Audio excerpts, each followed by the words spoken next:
ಶ್ರೀ ವಿಷ್ಣು ಸಹಸ್ರನಾಮ ಸ್ತೋತ್ರ.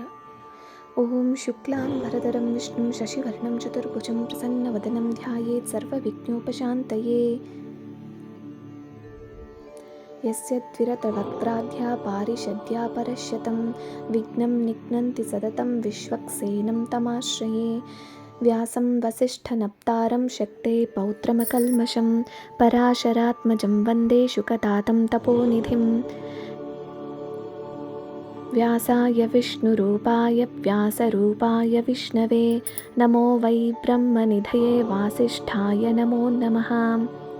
ಅವಿಕಾರಾಯ ಶುದ್ಧಾಯ ನಿತ್ಯಾಯ ಪರಮಾತ್ಮನೇ ಸದೈಕರೂಪರೂಪಾಯ ವಿಷ್ಣವೇ ಸರ್ವಜಿಷ್ಣವೇ. ಯಸ್ಯ ಸ್ಮರಣಮಾತ್ರೇಣ ಜನ್ಮ ಸಂಸಾರಬಂಧನಾತ್ ವಿಮುಚ್ಯತೆ ನಮಸ್ತಸ್ಮೈ ವಿಷ್ಣವೇ ಪ್ರಭವಿಷ್ಣವೇ. ಓಂ ನಮೋ ವಿಷ್ಣವೇ ಪ್ರಭವಿಷ್ಣವೇ. ಶ್ರೀವೈಶಂಪಾಯನ ಉವಾಚ ಶ್ರುತ್ವಾ ಧರ್ಮಾನ್ ಶೇಷೇಣ ಪಾವನಾನಿ ಚ ಸರ್ವಶಃ ಯುಧಿಷ್ಠಿರಶಾन्तನವಂ ಪುನರೇವಾಭ್ಯಭಾಷತ. ಶ್ರೀಯುಧಿಷ್ಠಿರ ಉವಾಚ ಕಿಮೇಕಂ ದೈವತಂ ಲೋಕೆ ಕಿಂ ವಾಪ್ಯೇಕಂ ಪರಾಯಣಂ ಸ್ತುವಂತಃ ಕಂ ಕಮರ್ಚन्तಃ ಪ್ರಾಪ್ನುಯುರ್ಮಾನವಾ ಶುಭಂ. ಖೋ ಧರ್ಮಃ ಸರ್ವಧರ್ಮಾಣಾಂ ಭವತಃ ಪರಮೋ ಮತಃ ಕಿಂ ಜಪನ್ಮುಚ್ಯತೆ ಜಂತುರ್ಜನ್ಮ ಸಂಸಾರಬಂಧನಾತ್. ಶ್ರೀಭೀಷ್ಮ ಉವಾಚ ಜಗತ್ಪ್ರಭುಂ ದೇವದೇವಮನಂತಂ ಪುರುಷೋತ್ತಮಂ ಸ್ತುವನ್ನಾಮ ಸಹಸ್ರೇಣ ಪುರುಷಃ ಸತತೋತ್ಥಿತಃ. ತಮೇವ ಚಾರ್ಚಯನ್ ನಿತ್ಯಂ ಭಕ್ತ್ಯಾ ಪುರುಷಮವ್ಯಯಂ ಧ್ಯಾಯನ್ ಸ್ತುವನ್ ನಮಸ್ಯಂಶ್ಚ ಯಜಮಾನಸ್ತಮೇವ ಚ. ಅನಾದಿನಿಧನಂ ವಿಷ್ಣುಂ ಸರ್ವಲೋಕಮಹೇಶ್ವರಂ ಲೋಕಾಧ್ಯಕ್ಷಂ ಸ್ತುವನ್ ನಿತ್ಯಂ ಸರ್ವದುಃಖಾತಿಕೋ ಭವೇತ್. ಬ್ರಹ್ಮಣ್ಯಂ ಸರ್ವಧರ್ಮಜ್ಞಂ ಲೋಕಾನಾಂ ಕೀರ್ತಿವರ್ಧನಂ ಲೋಕನಾಥಂ ಮಹದ್ಭೂತಂ ಸರ್ವಭೂತಭವೋದ್ಭವಂ. ಏಷ ಮೇ ಸರ್ವಧರ್ಮಾಣಾಂ ಧರ್ಮೋಧಿಕತಮೋ ಮತಃ ಯದ್ಭಕ್ತ್ಯಾ ಪುಂಡರೀಕಾಕ್ಷಂ ಸ್ತವೈರರ್ಚೇನ್ನರಃ ಸದಾ. ಪರಮಂ ಯೋ ಮಹತ್ತೇಜಃ ಪರಮಂ ಯೋ ಮಹತ್ತಪಃ ಪರಮಂ ಯೋ ಮಹದ್ಬ್ರಹ್ಮ ಪರಮಂ ಯಃ ಪರಾಯಣಂ. ಪವಿತ್ರಾಣಾಂ ಪವಿತ್ರಂ ಯೋ ಮಂಗಳಾನಾಂ ಚ ಮಂಗಳಂ ದೈವತಂ ದೇವತಾನಾಂ ಚ ಭೂತಾನಾಂ ಯೋ ವ್ಯಯಃಪಿತಾ. ಯತಃ ಸರ್ವಾಣಿ ಭೂತಾನಿ ಭವಂತ್ಯಾದಿಯುಗಾಗಮೇ ಯಸ್ಮಿಂಶ್ಚ ಪ್ರಳಯಂ ಯಾಂತಿ ಪುನರೇವ ಯುಗಕ್ಷಯೇ. ತಸ್ಯ ಲೋಕಪ್ರಧಾನಸ್ಯ ಜಗನ್ನಾಥಸ್ಯ ಭೂಪತೆ ವಿಷ್ಣೋರ್ನಾಮ ಸಹಸ್ರಂ ಮೇ ಶೃಣು ಪಾಪಭಯಾಪಹಂ. ಯಾನಿ ನಾಮಾನಿ ಗೌಣಾನಿ ವಿಖ್ಯಾತಾನಿ ಮಹಾತ್ಮನಃ ಋಷಿಭಿಃ ಪರಿಗೀತಾನಿ ತಾನಿ ವಕ್ಷ್ಯಾಮಿ ಭೂತಯೇ. ಋಷಿರ್ನಾಮ್ನಾಂ ಸಹಸ್ರಸ್ಯ ವೇದವ್ಯಾಸೋ ಮಹಾಮುನಿಃ ಛಂದೋನುಷ್ಠುಪ್ ತಥಾ ದೇವೋ ಭಗವಾನ್ ದೇವಕೀಸುತಃ. ಅಮೃತಾಂಶುದ್ಭವೋ ಬೀಜಂ ಶಕ್ತಿರ್ದೇವಕಿನಂದನಃ ತ್ರಿಸಾಮಾಹೃದಯಂ ತಸ್ಯ ಶಾಂತ್ಯರ್ಥೇ ವಿನಿಯುಜ್ಯತೆ. ವಿಷ್ಣುಂ ಜಿಷ್ಣುಂ ಮಹಾವಿಷ್ಣುಂ ಪ್ರಭವಿಷ್ಣುಂ ಮಹೇಶ್ವರಂ ಅನೇಕರೂಪದೈತ್ಯಾಂತಂ ನಮಾಮಿ ಪುರುಷೋತ್ತಮಂ. ಅಸ್ಯ ಶ್ರೀ ವಿಷ್ಣೋರ್ದಿವ್ಯಸಹಸ್ರನಾಮ ಸ್ತೋತ್ರಮಹಾಮಂತ್ರಸ್ಯ ಶ್ರೀವೇದವ್ಯಾಸೋ ಭಗವಾನ್ ಋಷಿಃ ಅನುಷ್ಠುಪ್ ಛಂದಃ. ಶ್ರೀಮಹಾವಿಷ್ಣುಃ ಪರಮಾತ್ಮ ಶ್ರೀಮನ್ನಾರಾಯಣೋ ದೇವತಾ ಅಮೃತಾಂಶುದ್ಭವೋ ಭಾನುರತಿಬೀಜಂ ದೇವಕೀನಂದನಸೃಷ್ಟೇತಿ ಶಕ್ತಿಃ. ಉದ್ಭವಃ ಕ್ಷೋಭಣೋ ದೇವ ಇತಿ ಪರಮೋ ಮಂತ್ರಃ ಶಂಖಬೃನ್ನಂದಕೀ ಚಕ್ರೀತಿ ಕೀಲಕಂ ಶಾಂಗಧನ್ವಾಕದಾದರ ಇತ್ಯಸ್ತ್ರಂ ರಥಾಂಗಪಾಣಿರಕ್ಷೋಭ್ಯ ಇತಿ ನೇತ್ರಂ ತ್ರಿಸಾಮ ಸಾಮಗಃ ಸಾಮೇತಿ ಕವಚಂ ಆನಂದಂ ಪರಬ್ರಹ್ಮೇತಿ ಯೋನಿಃ ಋತುಃ ಸುದರ್ಶನಕಾಲ ಇತಿ ದಿಗ್ಬಂಧಃ. ಶ್ರೀ ವಿಶ್ವರೂಪ ಇತಿ ಧ್ಯಾನಂ ಶ್ರೀ ಮಹಾವಿಷ್ಣು ಪ್ರೀತ್ಯರ್ಥೇ ಸಹಸ್ರನಾಮ ಜಪೇ ವಿನಿಯೋಗಃ. ಕ್ಷೀರೋದನ್ವತ್ಪ್ರದೇಶೇ ಶುಚಿಮಣಿವಿಲಸತ್ಸೈಕತೈರ್ಮೌಕ್ತಿಕಾನಾಂ ಮಾಲಾ ಕ್ಲುಪ್ತಾಸನಸ್ತಸ್ಫಟಿಕಮಣಿನಿಭೈರ್ಮೌಕ್ತಿಕೈರ್ಮಂಡಿತಾಂಗಃ. ಶುಭ್ರೈರಭ್ರೈರದಭ್ರೈರುಪರಿ ವಿರಚಿತೈರ್ಮುಕ್ತಪೀಯೂಷವರ್ಷೈಃ ಆನಂದೇನ ಪುನೀಯಾದರಿನಳಿನಗದಾಶಂಕಪಾಣಿರ್ಮುಕುಂದಃ. ಭೌಃ ಪಾದೌ ಯಸ್ಯ ನಾಭಿರ್ವಿಯದಸುರನಿಲಶ್ಚಂದ್ರಸೂರ್ಯೌ ಚ ನೇತ್ರೇ ಕರ್ಣಾವಾಶಾ ಶಿರೋದ್ಯೌರ್ಮುಖಮಪಿ ದಹನೋ ಯಸ್ಯ ವಾಸ್ತೇಯಮಬ್ಧಿಃ. अन्तस्तं यस्य विश्वं स्नररकगगो भोगि गन्धर्वदैत्यैः चित्रं रम्यते तं त्रिभुवनवपुषं विष्णुमीशं नमामि। ॐ नमो भगवते वासुदेवाय। शान्ताकारं भुजगशयनं पद्मनाभं सुरेशं विश्वाधारं गगनसदृशं मेघवर्णं शुभाङ्गं लक्ष्मीकान्तं कमलनयनं योगिर्ध्यानगम्यं वन्दे विष्णुं भवभयहरं सर्वलोकैकनाथं मेघश्यामं पीतकौशेयवासं श्रीवत्साङ्कं कौस्तुभोद्भासिताङ्गं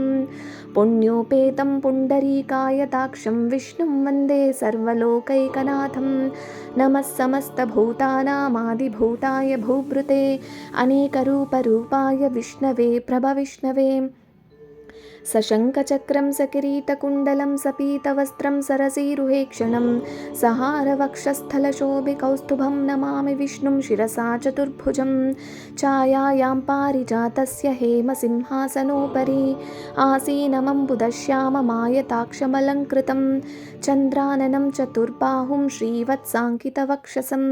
रुक्मिणी सत्यभामाभ्यां सहितं कृष्णमाश्रये। ॐ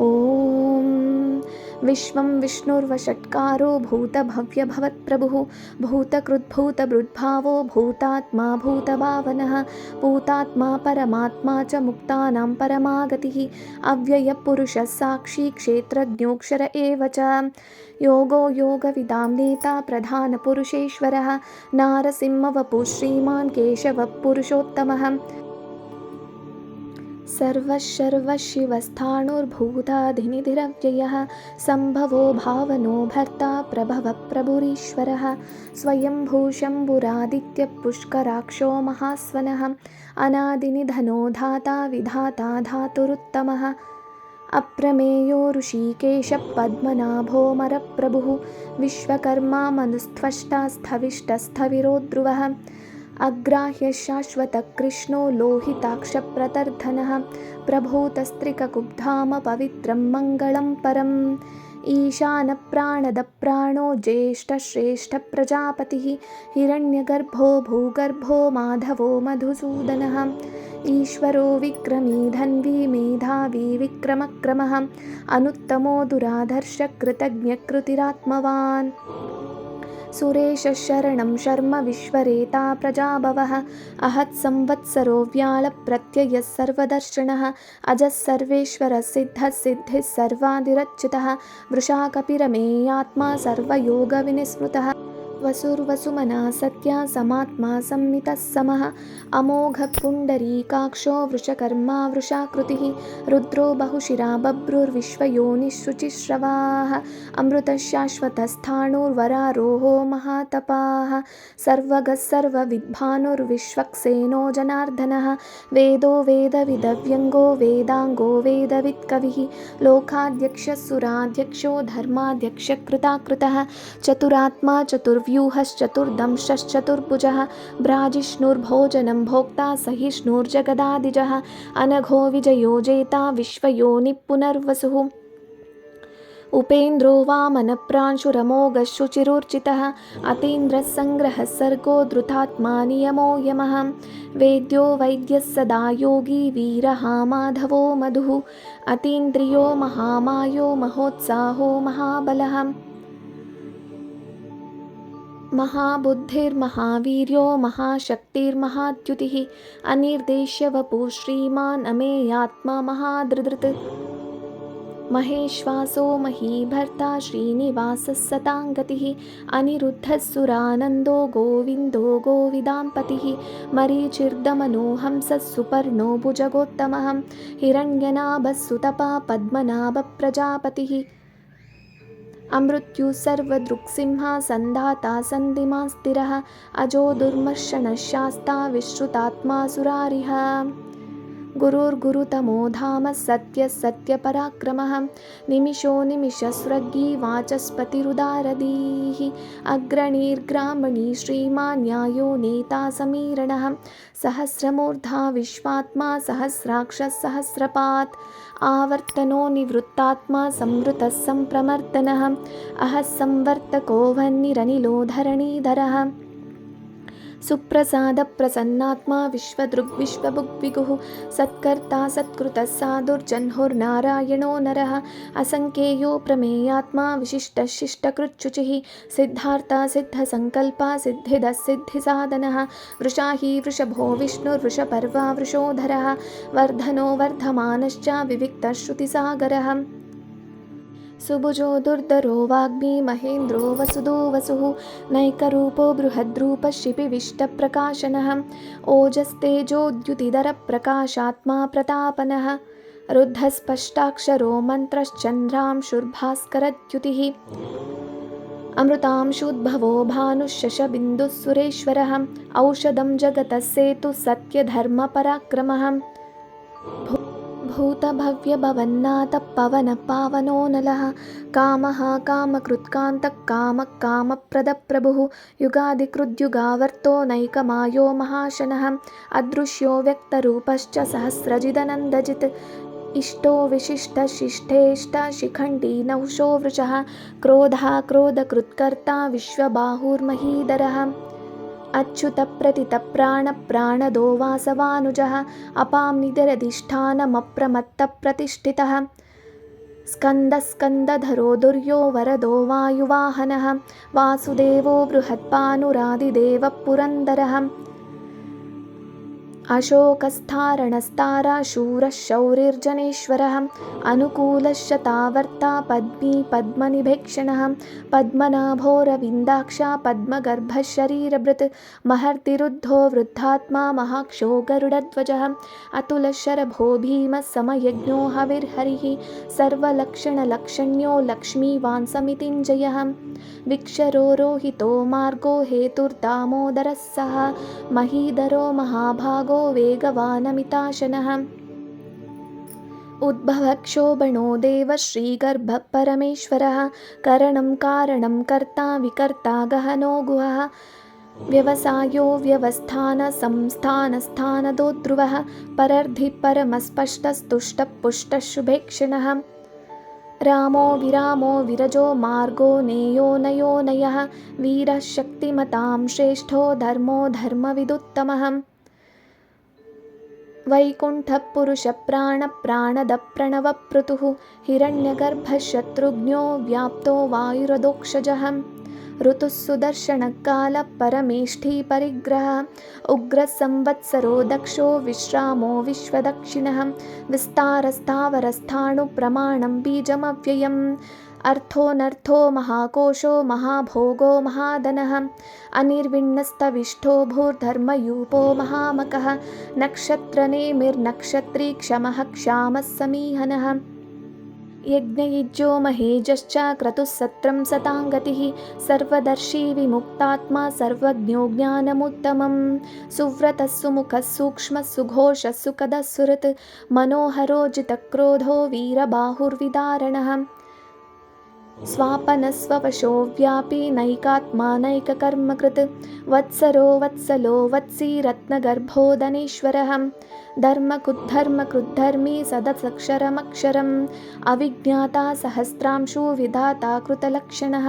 गभस्थिनेमि स्वस्थस्थः सिंहो भूतमहेश्वरः आदिदेवो महादेवो देवेशो देवभृद्गुरुः उत्तरो गोपतिर्गोप्ता ज्ञानगम्यः पुरातनः शरीरभूतभृद्भोक्ता कपीन्द्रो भूरिदक्षिणः सोमपोमृतपः सोमः पुरुजित्पुरुषत्तमः विनयोजयः सत्यसन्धो दाशार्हः सात्वतां पतिः जीवो विनयिता साक्षी मुकुन्दो मितविक्रमः अम्भोनिधिरनन्तात्मा महोदशयोऽन्तकः अजो महार्हः स्वाभाव्योजितामित्रप्रमोदनः आनन्दो नन्दनो नन्दः सत्यधर्मा त्रिविक्रमः महर्षि कपिलाचार्य कृतज्ञो मेदिनीपतिः त्रिपदस्त्रिदशाध्यक्षो महाशृङ्गकृतान्तकृत् महावराहो गोविन्दः सुषेणः कनकाङ्गदी गुह्यो गभीरो गहनो गुप्तश्चक्रगदाधरः वेधास्वाङ्गोचितकृष्णो दृढः सङ्कर्षणोच्युतः वरुणो वारुणो वृक्षपुष्कराक्षो महामनाः भगवान् भगहानन्दी वनमाली हलायुधः आदित्यो ज्योतिरादित्यः सहिष्णुर्कतिसत्तमः सुधन्वा कण्डपरशुर्धारुणो द्रविणप्रदः दिवस्पृक् सर्वदृग्व्यासो वाचस्पतिरयो निजः त्रिसामासामगस्साम निर्वाणं भेषजं विशक् सन्न्यासकृच्चमशान्तो निष्ठा शान्तिपरायणं शुभाङ्गशान्तिदस्रष्टा कुमुदकुवलेशयः गोहितो गोपतिर्गोप्ता वृषभाक्षो वृषप्रियः अनिवर्ती निवृत्तात्मा संक्षेप्ताक्षेमकृच्छिवः श्रीवत्सवक्ष श्रीवास श्रीपति श्रीमतांवरः श्रीधर श्रीश श्रीनिवास श्रीनिधि श्रीविभावनः श्रीधर श्रीकर श्रेय श्रीमान् लोकत्रयाश्रयः स्वक्षस्वङ्गश्वतानन्दो नन्दिर्ज्योतिर्गणेश्वरः विजितात्मा विधेयात्मा सत्कीर्तिश्चिन्न संशयः उदीर्णः सर्वतक्चक्षुरनीश शाश्वतस्थिरः भूषयो भूषणोर्भूतिर्विशोकशोकनाशनः अर्चिष्मानर्चितकुम्भो विशुद्धात्मा विशोदनः अनिरुद्धो प्रतिरतप्रद्युम्नो मितविक्रमः कालनेमिनिहावीरः शौरिशूरजनेश्वरः त्रिलोकात्मा त्रिलोकेशः केशवः केशिहा हरिः कामदेवः कामपालः कामी कान्तकृतागमः अनिर्देश्य वपुर्विष्णुर्वीरोऽनन्तो धनञ्जयः ब्रह्मण्यो ब्रह्मकृद्ब्रह्मा ब्रह्म ब्रह्मविवर्धनः ब्रह्मविद् ब्राह्मणो ब्राह्मी ब्रह्मज्ञो ब्राह्मणप्रियः महाक्रमो महाकर्मा महातेजा महोरगः महाक्रतुर्महायज्वा महायज्ञो महाहविः स्तव्यस्तवप्रियस्तोत्रं स्तुतिस्तोतारणप्रियः पूर्णपूरयिता पुण्यपुण्यकीर्तिरनामयः मनोजवस्तीर्थकरो वसुरेता वसुप्रदः वसुप्रदो वासुदेवो वसुर्वसुमनाहविः सद्गति सत्कृति सत्ता सद्भूति सत्परायणः शूरसेनो यदुश्रेष्ठः सन्निवासः सुयामुनः भूतावासो वासुदेवः सर्वासुनिलयो नलः दर्पः दर्पदो दृप्तो दुर्धरोतापराजितः विश्वमूर्तिर्महामूर्तिर्दीप्तमूर्तिरमूर्तिमान् अनेकमूर्तिरव्यक्तः शतमूर्तिः एकोनैकस्तव किं यत्पदमनुत्तमं लोकबन्धुर्लोकनाथो माधवो भक्तवत्सलः सुवर्णवर्णो हेमाङ्गो वराङ्गश्चन्दनाङ्गदी वीरः विषमशून्यो घृताशीरचलश्चलः अमानी मानदो मान्यो लोकस्वामी त्रिलोकधृत् सुमेधा मेधजोदन्यः सत्यमेधाधराधरः तेजो वृषोद्युतिधरः सर्वशस्त्रभृतांवरः प्रग्रहो निग्रहो व्यग्रो नैकशृङ्गो गदाग्रजः चतुर्मूर्तिश्चतुर्बाहुश्चतुर्व्यूहश्चतुर्गतिः चतुरात्मा चतुर्भावश्चतुर्वेदविदेकपात् समावर्तो निवृत्तात्मा दुर्जयो दुरतिक्रमः दुर्लभो दुर्गमो दुर्गो दुरावासो दुरारिः शुभांगो लोकसारंगा सुतन्तुस्तन्तुवर्धनः इन्द्रकर्मा महाकर्मा कृतकर्मा कृतागमः उद्भवः सुन्दरः सुन्दो रत्ननाभः सुलोचनः अर्को वाजसनः शृङ्गी जयन्तः सर्वविजयी सुवर्णबिन्दुरक्षोभ्यः सर्ववागीश्वरेश्वरः महाहृदो महागर्तो महाभूतो महानिधिः कुमुदकुन्दरकुन्दपर्जन्यपावनो नीलः अमृतांशोऽमृतवपुः सर्वज्ञः सर्वतोमुखः सुलभः सुव्रतः सिद्धः शत्रुजिच्छत्रुतापनः न्यग्रोधोदुम्बरोश्वस्तच्चाणूरान्ध्रनिषूदनः सहस्रार्ची सप्तजिह्वा सप्तैधा सप्तवाहनः अमूर्तिरनघोचिन्त्यो भयकृद्भयनाशनः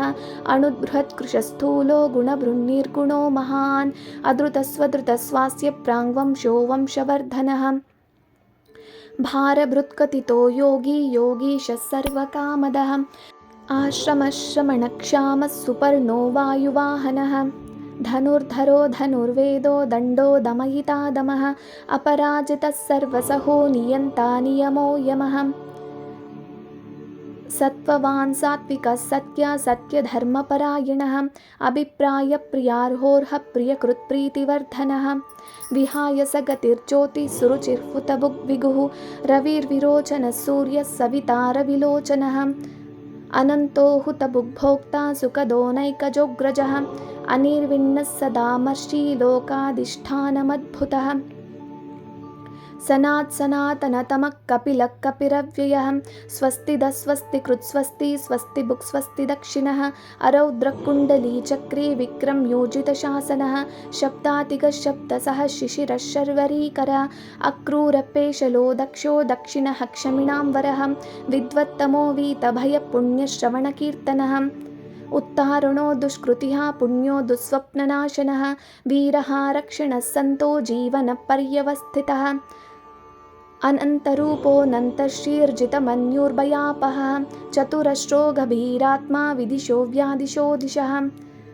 अनादिर्भूर्भुवो लक्ष्मी सुवीरो रुचिराङ्गदः जननो जनजन्मादिर्भीमो भीमपराक्रमः आधारनिलयो धाता पुष्पहासप्रजागरः ऊर्ध्वगः सत्पथाचारप्राणदप्रणवप्पणः प्रमाणं प्राणनिलयप्राणभृत्प्राणजीवनः तत्त्वं तत्त्वविदेकात्मा जन्ममृत्युजरातिगः भूर्भुवस्वस्तरुस्थारः सविता प्रपितामहः यज्ञो यज्ञपतिर्यज्वा यज्ञाङ्गो यज्ञवाहनः यज्ञभृद्यज्ञकृद्यज्ञी यज्ञभुक्यज्ञसाधनः यज्ञान्तकृद्यह्यगुह्यमन्नमन्नाद एव च आत्मयोनिस्वयं जातो वैखानः सामगायनः देवकीनन्दनस्रष्टा क्षितीशः पापनाशनः शङ्खबृन्नन्दकी चक्री शाङ्गधन्वा गदाधरः रथाङ्गपाणिरक्षोभ्यः सर्वप्रहरणायुधः श्रीसर्वप्रहरणायुध ॐ नम इति वनमाली गदीशाङ्गी शङ्की चक्री च नन्दकी श्रीमन्नारायणो विष्णुर्वासुदेवो विरक्षतु वनमाली गदीशाङ्गी शङ्की चक्री च नन्दकी श्रीमन्नारायणो विष्णुर्वासुदेवो विरक्षतु वनमाली गदीशाङ्गी शङ्की चक्री च नन्दकी श्रीमन्नारायणो विष्णुर्वासुदेवो विरक्षतु श्रीवासुदेवो विरक्षतु ॐ नम इतीदं कीर्तनीयस्य केशवस्य महात्मनः नाम्नां सहस्रं दिव्यानामशेषेण प्रकीर्तितम् यैदं शृणुयान् नित्यं यश्चापि परिकीर्तयेत् नाशुभं प्राप्नुयात् किञ्चित् सोमुत्रेह च मानवः वेदान्तगो ब्राह्मणः स्यात् क्षत्रियो विजयी भवेत् वैश्यो धनसमृद्धः स्यात् शूद्रः सुखमवाप्नुयात् धर्मार्थी प्राप्नुयात् धर्ममर्थार्थी चार्थमाप्नुयात् कामानवाप्नुयात् कामी प्रजार्थी प्राप्नुयात् प्रजाम् भक्तिमान् यः सधोत्ताय शुचिस्तद्गतमानसः सहस्रं वासुदेवस्य नाम्नामेतत् प्रकीर्तयेत् यशः प्राप्नोति विपुलं ज्ञातिप्राधान्यमेव च अचलां श्रियमाप्नोति श्रेयप्राप्नोत्यनुत्तमं न भयं क्वचिदाप्नोति वीर्यं तेजश्च विन्दति भवत्यरोगोद्युतिमान् बलरूपगुणान्वितः रोगार्थो मुच्यते रोगात् बद्धो मुच्येत बन्धनात् भयान् मुच्येत भीतस्तु मुच्येतापन्न आपदः दुर्गाण्यतिथिरत्याशु पुरुषः पुरुषोत्तमं स्तुवन्नाम सहस्रेण नित्यं भक्तिसमन्वितः